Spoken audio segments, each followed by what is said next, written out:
En se rendant aujourd'hui en Vallée d'Aspe pour l'un de ses tout premiers déplacements sur le terrain, le nouveau préfet des Pyrénées-Atlantiques n'est pas venu les mains vides. Jean-Marie Girier a en effet annoncé que la RN 134 réouvrirait le 20 décembre prochain, en avance donc sur les prévisions de travaux initiales.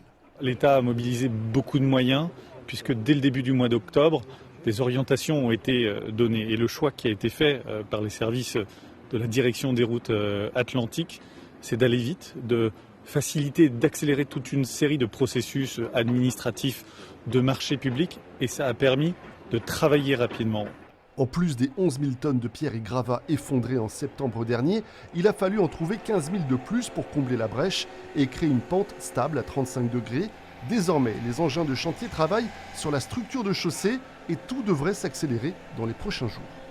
Cette structure, normalement, devrait être terminée mardi, mercredi. À partir de là, on passera à la couche de la chaussée.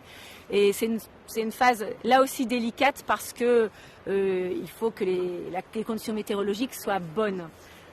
Normalement, les prévisions sont bonnes. C'est aussi pour ça qu'on peut être optimiste. La route nationale 134, elle est stratégique. Je dirais même qu'elle est névralgique pour l'État français, pour l'État espagnol, pour nos économies locales également, tout comme pour l'activité touristique hivernale en particulier.